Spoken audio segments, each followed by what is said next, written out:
जय हिंद दोस्तों, आप सभी के बीच फिर से मैं स्वागत करता हूं हमारे YouTube चैनल बायोलॉजी बॉम्ब्स में।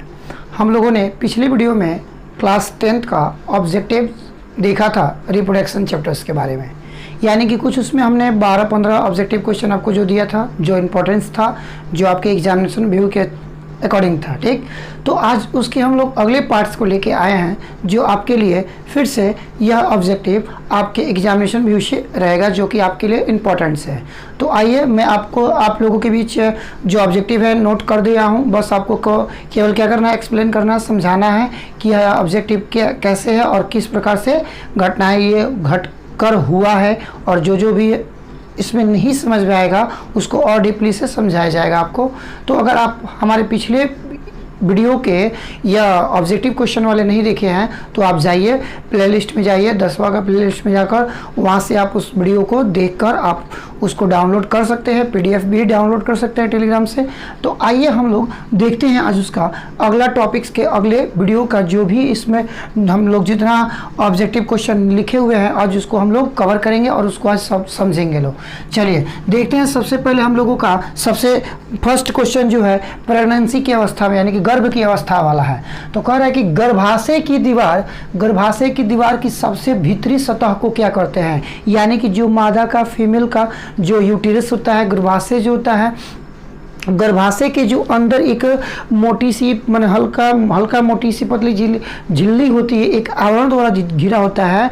उस आवरण कह रहा है कि वह भीतरी दीवार की सबसे भी माने सतह वो क्या कहलाती है, जो उसका अंदर वाली दीवार होती है, अंदर वाली दीवार को के सतह को क्या कहते हैं। तो इसका सतह का नाम है अंतःस्तर या एंडोमेट्रियम बोल सकते हैं। क्या बोल सकते हैं?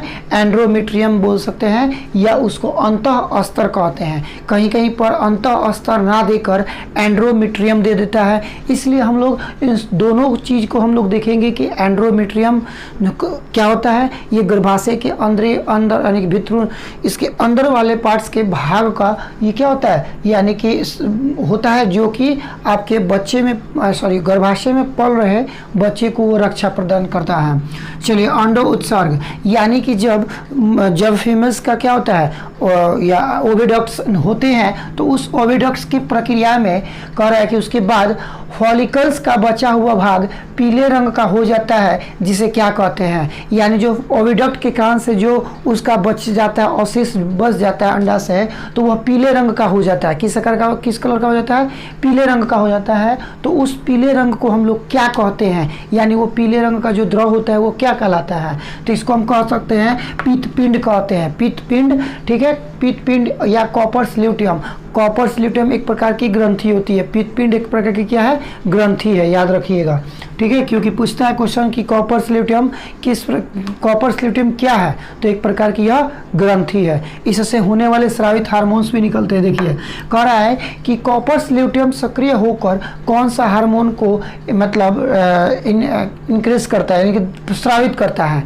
तो हमने बताया था कि जो अंतःस्राव क्या होते हैं, जो आपके कॉपर्स जो ल्यूटियम होते हैं वो क्या होते हैं, एक प्रकार के ग्रंथि होते हैं जिसके द्वारा हार्मोन स्रावित करता है। तो वह हार्मोन कौन सा होता है, तो प्रोजेस्टेरोन तथा रिलैक्सिन हार्मोन होते हैं। ये प्रोजेस्टेरोन और रिलैक्सिन हार्मोन होते क्या हैं, तो प्रोजेस्टेरोन जो होते हैं यह फीमेल्स के ओवरी से निकलने वाले हार्मोन्स होते हैं। ठीक, यानी कि यह क्या करता है, आपका जो पित्तपिंड होता है यानी कि कॉपर्स ल्यूटियम होता है, ये सक्रिय होता है, यानी एक्टिविटी उसके अंदर एक्टिव हो जाता है। एक्टिव होने के कारण से उसके अंदर प्रोजेस्टेरोन हार्मोन स्रावित होने लगता है, और प्रोजेस्टेरोन हार्मोन ही फीमेल के समझिए कि फीमेल का ग्रोथ को बताता है, इंक्रीज करता है, यानी कि वो दर्शाता है कि हाँ फीमेल जो है, यानी कि जो अभी वो जो बाल्यावस्था में है वह अब धीरे धीरे किशोरा अवस्था में परिवर्तन हो रही है। यानी कि हम जानते हैं कि जनरल देखा जाए तो 11 वर्ष से 11 वर्ष की उम्र में ही बच्चियों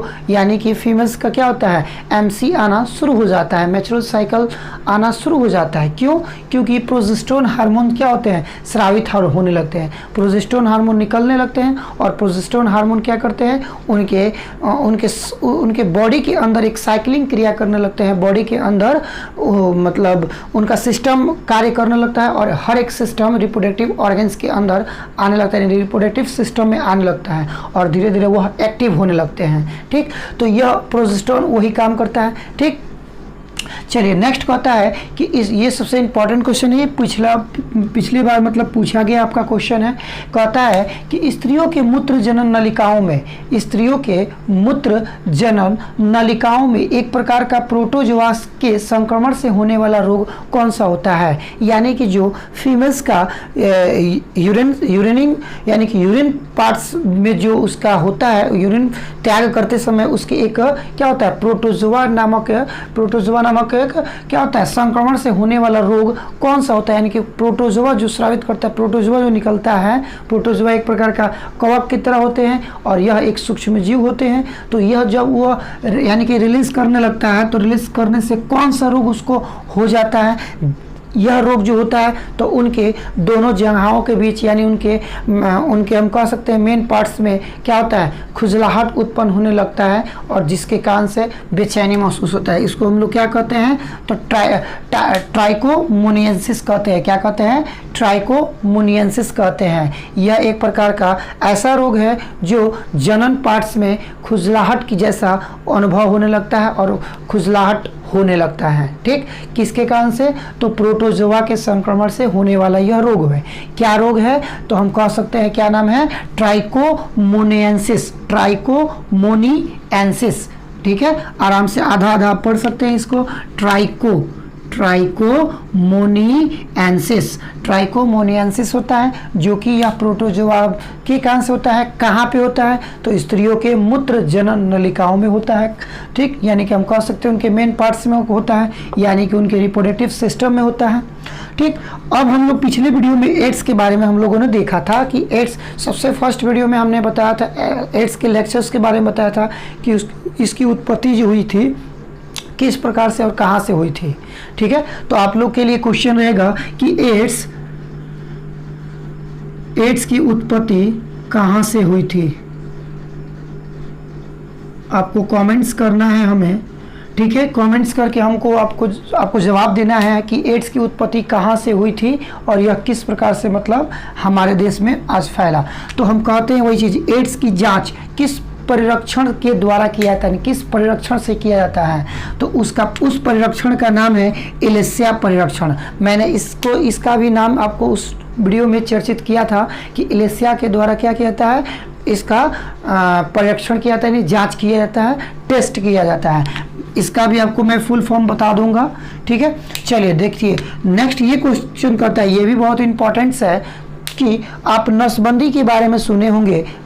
पहले के ज़माने में, यानी कि पहले के ज़माने में क्या, लगभग आज से चले जाइए 25 नहीं कहा जा सकता है कि 30 से 35 साल पहले चले जाइए, तो क्या होता था उस टाइम पुरुषों और स्त्रियों का नसबंदी किया जाता था।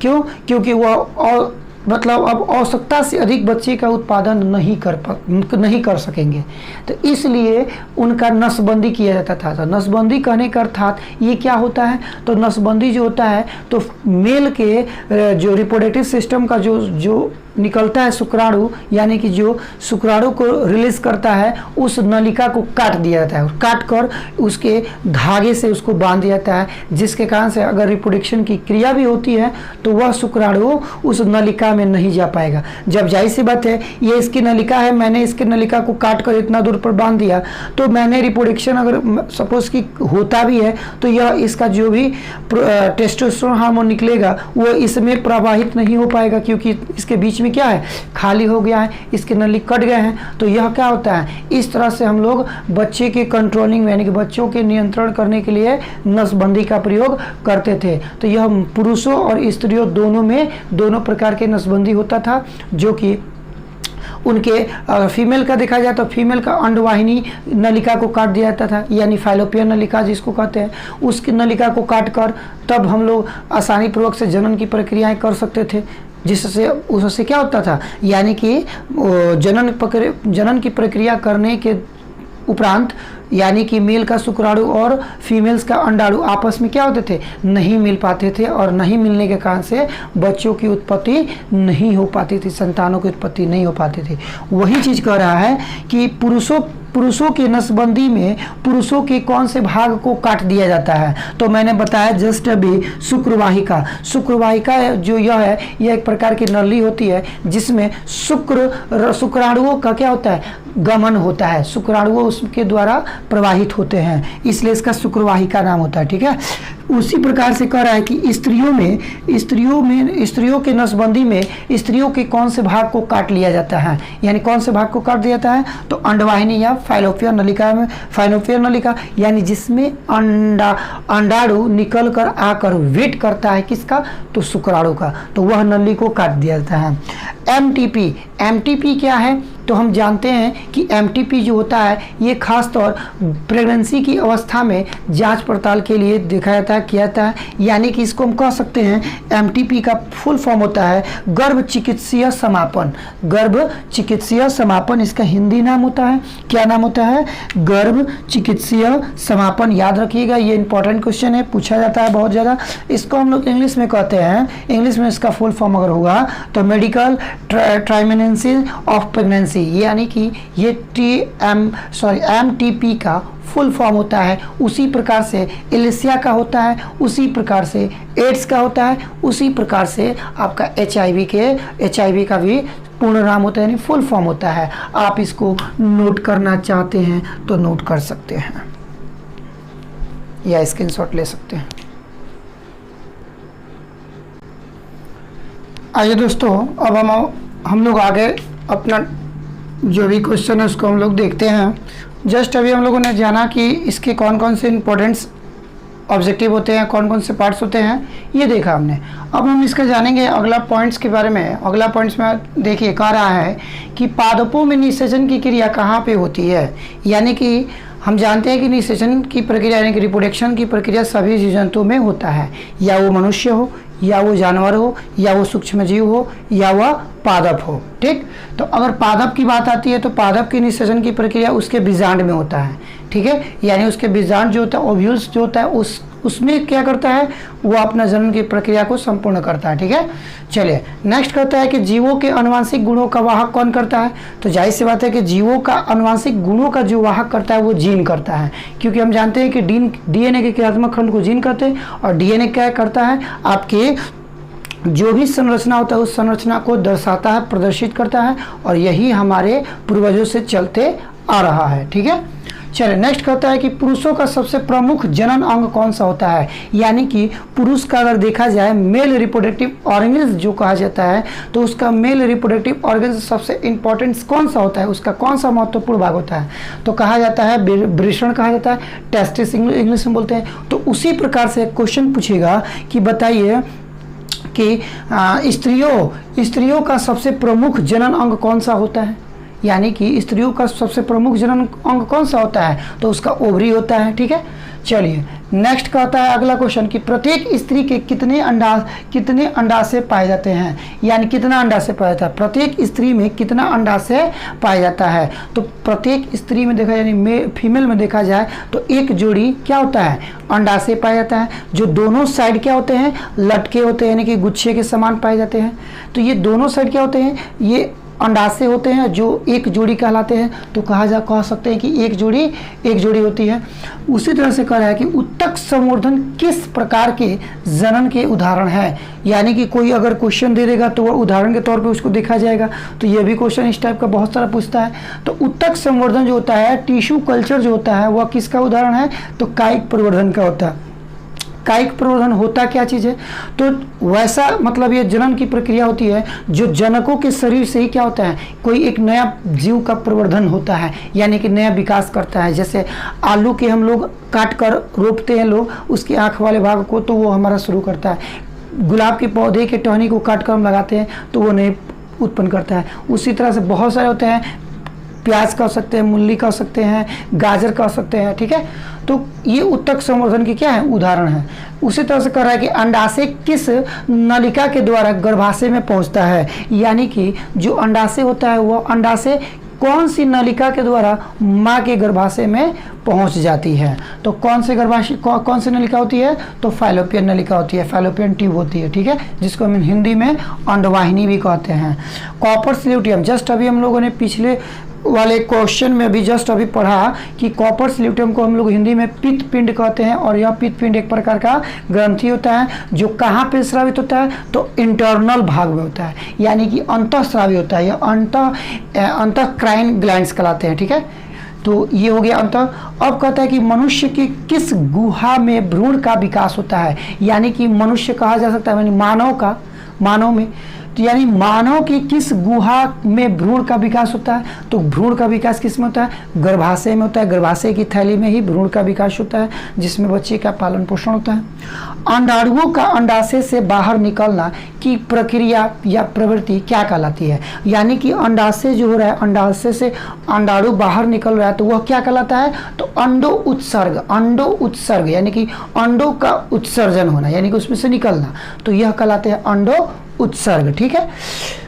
फिर कह रहा है कि प्रत्येक मनुष्य में गुणसूत्रों की संख्या कितनी होती है? तो 46 होती है, ये सभी जानते हैं। और गुणसूत्रों की संख्या क्या है? ये क्वेश्चन दूसरा तरीका से भी पूछ सकता है कि प्रत्येक मनुष्य में डिप्लॉयड क्रोमोसोम की संख्या कितनी होती है? डिप्लॉयड का मतलब होता है द्विगुणित, तो द्विगुणित क्रोमोसोम की संख्या कितनी होती है? तो आपका 46 होता है। या ये भी क्वेश्चन पूछ सकता है कि द्विगुणित यानी डिप्लॉयड क्रोमोसोम की संख्या को किससे सूचित किया था, किससे डोनेट किया था? तो हम जानते हैं डिप्लॉयड को 2n से सूचित करते हैं। किससे सूचित करते हैं? तो हम कह सकते हैं 2n से, यानी 2 इंटू आपका n जो होता है हैप्लॉयड क्रोमोसोम होता है, जब उसमें मल्टीपल्स करते हैं तो आ जाता है 46। फिर वही चीज क्वेश्चन कर रहा है कि प्रत्येक मानव के अगुणित गुणसूत्रों की संख्या, यानी कि उसका आधा, तो आधा कितना होता है? 23 होता है। मानव का वैज्ञानिक नाम सबसे इंपॉर्टेंट होता है। मानव का वैज्ञानिक नाम होमो सेपियंस होता है। होमो सेपियंस लिन यानी कि कैरोलस लिनियस नामक वैज्ञानिक ने ही होमो सेपियंस के बारे में क्या किया था? इसका नामकरण किया था। आई होप कि यह वीडियो आपको अच्छा लगा हो। जरूर आप इस सभी क्वेश्चन को नोट कीजिए और अपने दोस्तों को, अपने क्लासमेट को, सभी के पास फॉरवर्ड करें और उनको कहें कि ये क्वेश्चन नोट करें, आपके लिए इम्पोर्टेंट है, हमारे लिए इम्पोर्टेंट है, हमारे एग्ज़ाम के लिए इम्पोर्टेंट है। क्यों? इसलिए कि आपका एग्ज़ाम आने वाला है, तो आप एग्ज़ाम के व्यू से आप देख सकते हैं। चलिए, आप नोट कर सकते हैं, स्क्रीनशॉट ले सकते हैं। चलिए, अगर आपको ज़रूर अच्छा लगा हो तो हमारे वीडियो को लाइक ज़रूर करिएगा। Thank you so much.